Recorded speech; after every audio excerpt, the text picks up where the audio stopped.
తాకట్లో ఉన్న మీ బంగారాన్ని విడిపించి ఆ రోజు ఆన్లైన్ రేటుకి కొంటాం. Sharma gold company. నమస్తే, మీరు చూస్తున్న సుమన్ టీవీ. నేను మీ కీర్తి. ఈ రోజు నాతో పాటు ఉన్నారు ప్రముఖ జ్యోతిష్య పండితులు బ్రహ్మశ్రీ నందిబట్ల శ్రీహరి శర్మ గురువు గారు.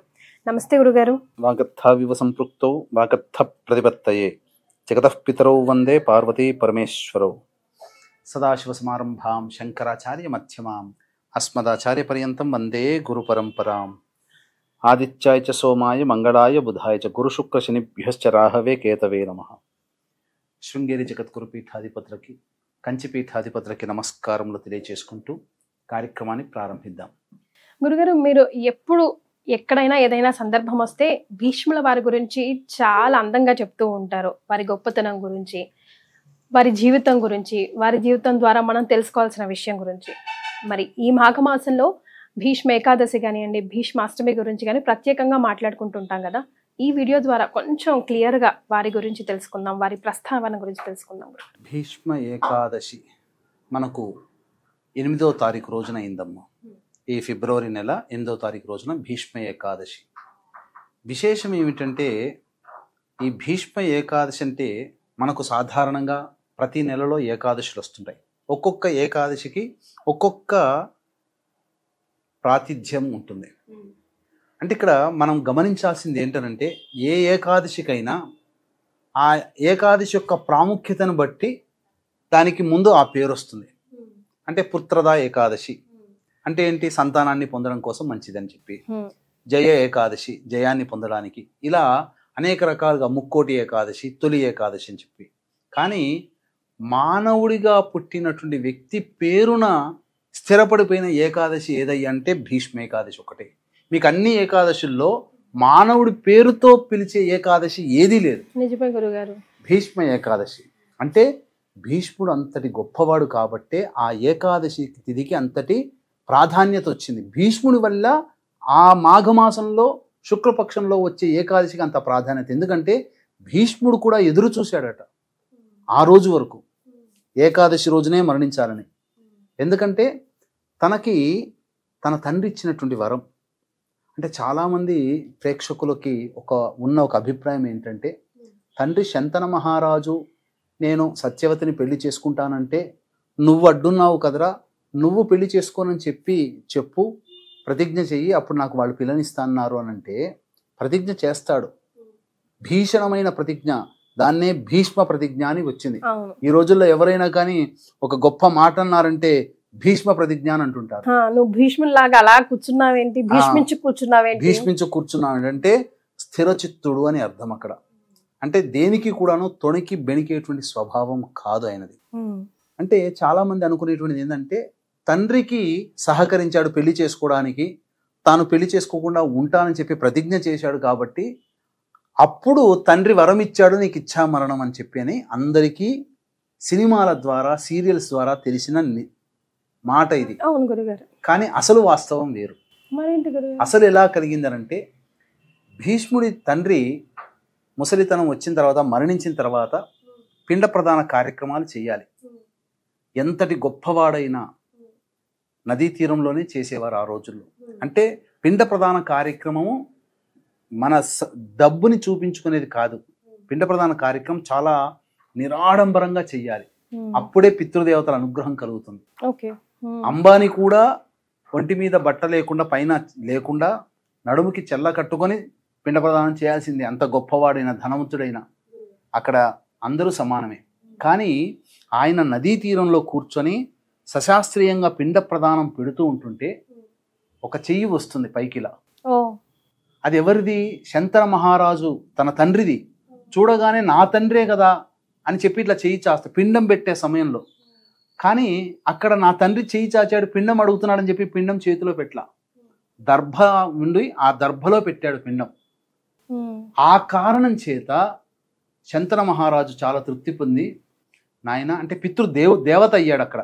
తండ్రి చనిపోయిన తర్వాత, చనిపోయిన వారందరూ దేవతలు ఎవరైనా వచ్చి, నేను చెయ్యి పెడితే నేను పరీక్షించాలని వచ్చాను నాయన, నేను చెయ్యి పెడితే ఎక్కడ నా చెయ్యి పెడతావో, నా చేతిలో పిండాన్ని పెడతావో, ధర్మాన్ని ఎక్కడ తప్పుతావో అని చెప్పి భయపడ్డాను.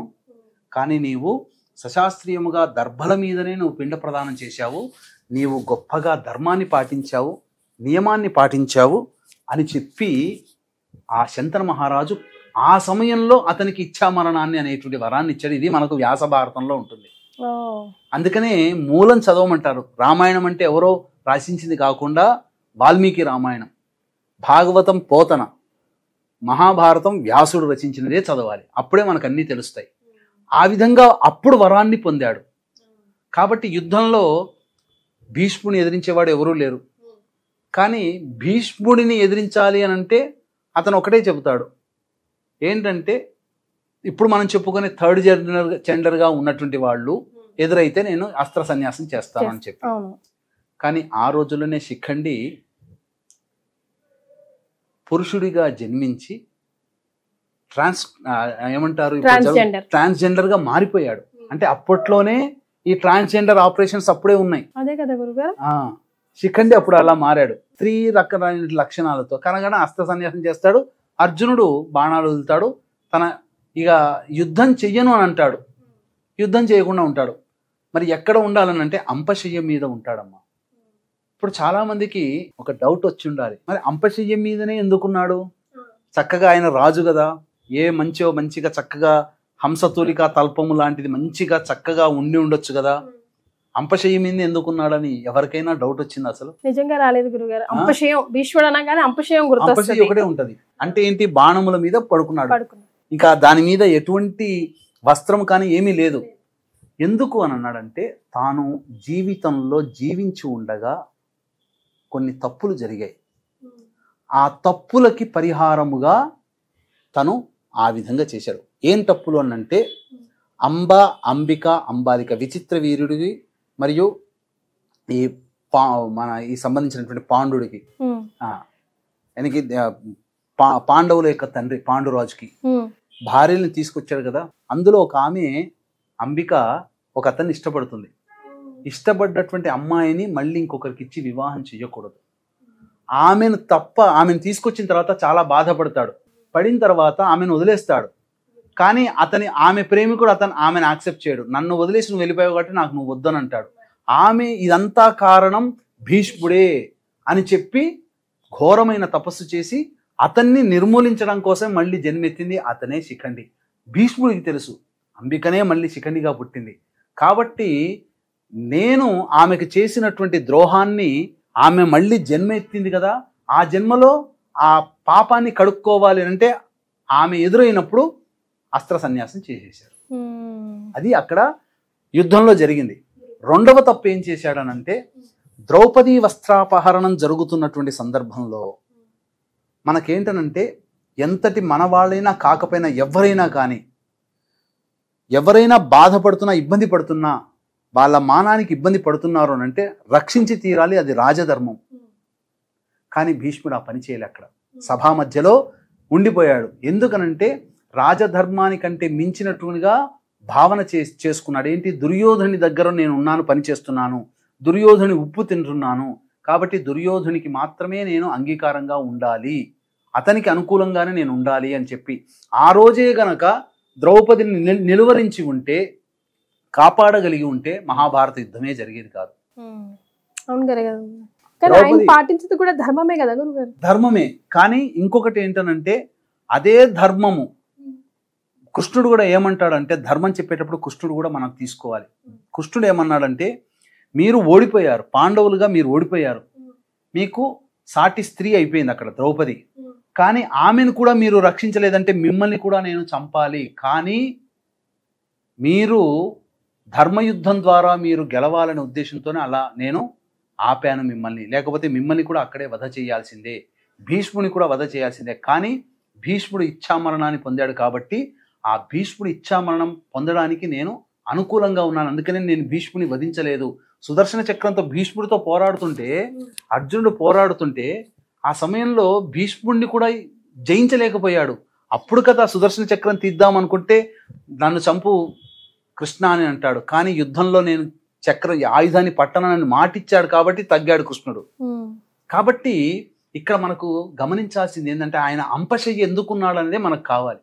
ఏంటంటే ఆయన కూడా ఒక స్త్రీ ద్రౌపదిని కాపాడలేకపోయాడు అందరి సభా మధ్యలో.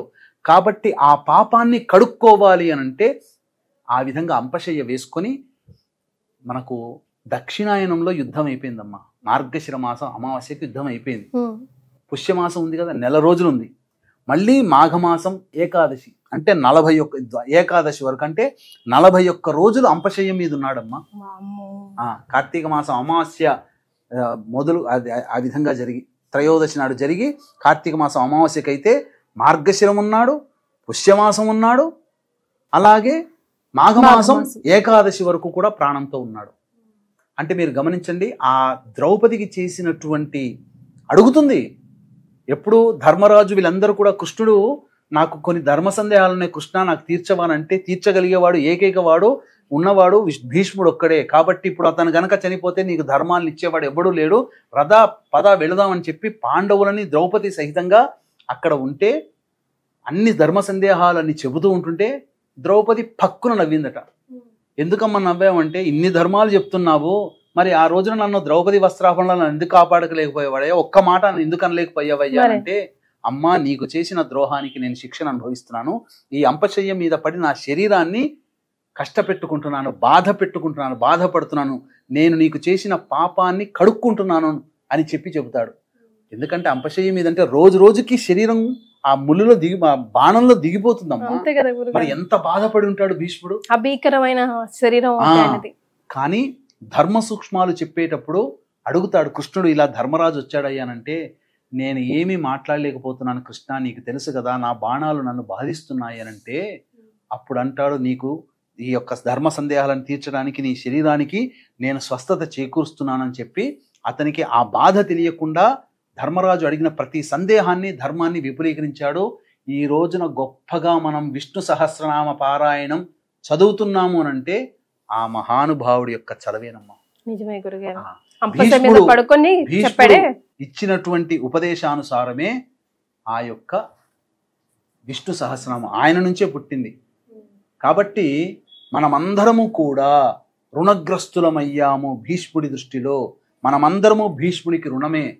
అందుకనే 5 పంచ ప్రాణాలని ఒక్కొక్క రోజు వదులుకుంటూ వచ్చి భీష్మ ఏకాదశి తిథి రోజున మరణిస్తే స్వర్గలోక ప్రాప్తి మాఘమాసంలో అందున. కాబట్టి భీష్మ ఏకాదశి రోజున ఎవరైతే సహజ మరణం పొందుతారో వాళ్ళకి స్వర్గలోకము సత్యము స్వర్గలోక వాసం ఉంటుంది. అందుకనే అష్టమి నుంచి ఒక్కొక్క ప్రాణ ఉపాన వ్యాన ఉదాన సమాన ఆయన 5 ప్రాణాలని ఒక్కొక్కటి అష్టమి తిథి నుంచి భీష్మాష్టమి అనిగా ఉంది, అష్టమి, నవమి, దశమి, ఏకాదశి, ద్వాదశి, భీష్మ ద్వాదశి వరకు ఉన్నది. పంచప్రాణాలు కూడా ఎలా వదిలాడు అంటే ఆయన గొప్ప యోగాన్ని అభ్యసించాడు. కాబట్టి శరీరంలో ఉన్నటువంటి పంచప్రాణాలన్నీ కూడాను ఏకాదశి తిథి రోజున కపాలానికి చేర్చి ఈ కపాలం గుండా ఛేదించుకొని పంచప్రాణాలు అనంత వాయువులో కలిసిపోయాయి, నక్షత్ర మండలంలో కలిసిపోయాయి, అంతరిక్షంలో కలిసిపోయాయి. అంటే ఏంటనంటే అంత గొప్పడైనటువంటి వాడు ఆ భీష్ముడు. ఆ భీష్మ సంబంధించినటువంటి ఏకాదశి రోజున ఖచ్చితంగా అందరూ కూడా విష్ణు సహస్రనామ పారాయణాలు చేయాలి. గురుగారు, ఇప్పుడు మనం అందరూ కూడా రుణగ్రస్తులమే అన్నారు కదా భీష్ముడికి, అందుకేనా ప్రత్యేకంగా తర్పణాలు అవి భీష్ముడి పేరు మీద వదులుతారు? భీష్మ తర్పణాలు ఖచ్చితంగా ప్రతి మానవుడు చేసి తీరాల్సిందే.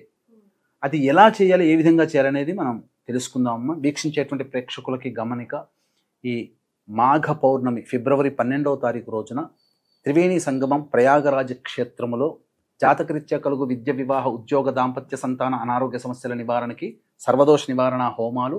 ఇప్పుడు సమస్యలు ఎదుర్కొంటున్నామంటే గత జన్మ కర్మదోషాలు కావున గత జన్మ కర్మదోష నివారణ తిల హోమాలు, మరియు 2025వ సంవత్సరం అందరికీ కూడా శని బాధలు ఉంటున్నాయి అన్ని రాశుల వారికి, కావున శనిదోష నివారణ హోమాలు పర్ హెడ్ 2100 రూపాయలకి చేయించడం జరుగుతుంది. అలాగే మరుసటి రోజు 13వ తారీఖు ఫిబ్రవరి రోజున మఖా నక్షత్రం పితృదేవతలకి సంబంధించిన నక్షత్రం.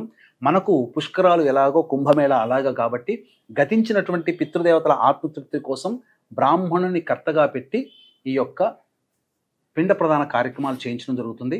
అవకాశం ఉన్న వాళ్ళు వీటి వివరాలు కార్యక్రమ తదనంతరం కాంటాక్ట్ చేసి తెలుసుకోవచ్చు.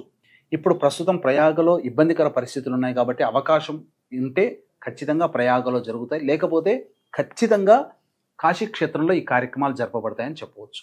మరి గురుగారు, ఎలా ఇవ్వాలి ఇంట్లోనే ఇవ్వాలా, ఆలయంలో ఇవ్వాలా, భీష్ముడికి తర్పణాలు ఇవ్వాలంటే మాకు వంతన ఉందండి, లేదండి, ఇవ్వచ్చా ఇవ్వకూడదు ఇలాగ అంటూ ఉంటారు కదా. ఎవ్వరైనా కానీ పుట్టిన ఈ కలియుగంలో భీష్ముడి తర్వాత పుట్టిన ప్రతి మానవుడు కూడా మనం రుణగ్రస్తులమే, భీష్ముడికి రుణపడి ఉన్నాం. కాబట్టి ఆయన రుణాన్ని తీర్చుకోవాలి.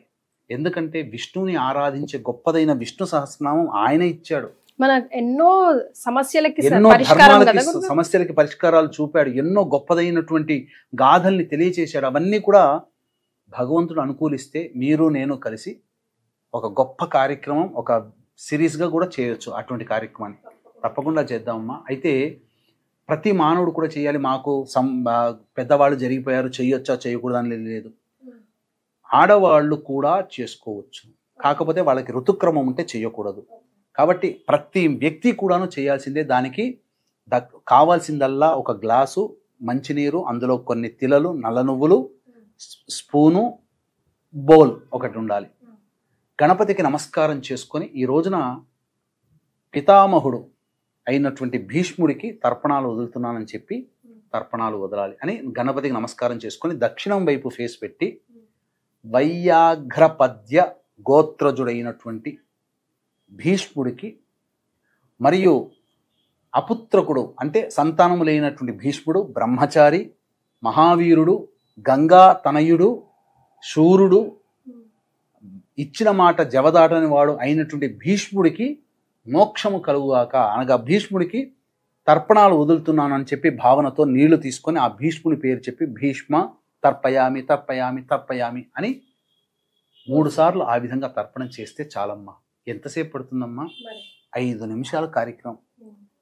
మనల్ని ఉద్ధరించిన వాడు భీష్ముడు, ఆయన కోసం ఒక 5 నిమిషాలు కేటాయిస్తే తప్పేముంది? ఈ రోజున విష్ణు సహస్రనామ పుస్తకాలు ఎవరైతే దానం చేస్తారో విష్ణు యొక్క అనుగ్రహం సంపూర్ణంగా కలుగుతుంది. ఈ ఏకాదశి రోజున ఉపవాసం ఉండినట్లయితే ఖచ్చితంగా స్వర్గాన్ని పొందడానికి మానవుడికి అవరోధాలు ఏంటంటే గత జన్మ కర్మదోషాలు. గత జన్మ కర్మదోషాలు తొలగిపోవాలంటే ఈ రోజున విష్ణు ఆరాధన విశేషంగా చేయాల్సిందే. ఉపవాసం ఉంటే చాలా మంచిది. విష్ణు దేవాలయంలో ఏ సేవ అయినా చేయండి, ఊడవచ్చు, క్లీన్ చేయడం కానీ ఈ ఏకాదశి రోజున ఎక్కడ విష్ణు దేవాలయం అంటే అక్కడ చేయండి. ఎక్కడ విష్ణు దేవాలయం అంటే అక్కడ దీపారాధన చేయండి. ఆ విష్ణు దేవాలయం దగ్గర ఉన్నటువంటి అభాగ్యులకి అన్నదాన కార్యక్రమాలు, వృద్ధులకి ఆ రోజున చేయండి. పండ్లు పంచండి, అన్నదానం చేయకూడదు, పండ్లు పంచండి. ద్వాదశి రోజున అన్నదానం చేయాలి, ఏకాదశి రోజున పండ్లు మాత్రమే పంచాలి. పండ్లు, పాలు, ఇతర పదార్థాలు అనాథలకి, వృద్ధులకి, పిల్లలకి, దేవాలయంలో ఉండేటువంటి వాళ్ళకందరికీ కూడాను పండ్లు పంచండి. శక్తి ఎంత భగవంతుడు ఇస్తే అంత. ఆ విధంగా చేసినటువంటి మానవుడికి సంపూర్ణముగా విష్ణు అనుగ్రహం కలుగుతుంది. గత జన్మ కర్మదోషాలు తొలగి మనిషి ఫ్రీ అవుతాడు. ఎలాంటి ఫ్రీ అవుతాడంటేనమ్మా, జ్వరం బాగా వస్తుంది అబ్బాయికి, మనకు వచ్చింది అనుకుందాము, ఒక ఇంజెక్షన్ వేసి అరగంటలో చెమటలు పట్టేసేసి ఉన్నాయంటే ఎంత రిలీఫ్ ఉంటుంది. అలాగా మన కర్మదోషాలు తొలగిపోయి మానవుడు నూతన ఉత్సాహంతో ఉంటాడు. మళ్ళీ ఆ రోజు నుంచి అతనికి లెక్కలోకి వస్తాయి. నిజంగా ఈ రోజు విశిష్టత గురించి భలేగా తెలియజేశారు గురువు గారు. చాలా సంతోషం అండి. ధన్యవాదాలు. సర్వం శ్రీ ఉమామహేశ్వర పరబ్రహ్మార్పణమస్తు.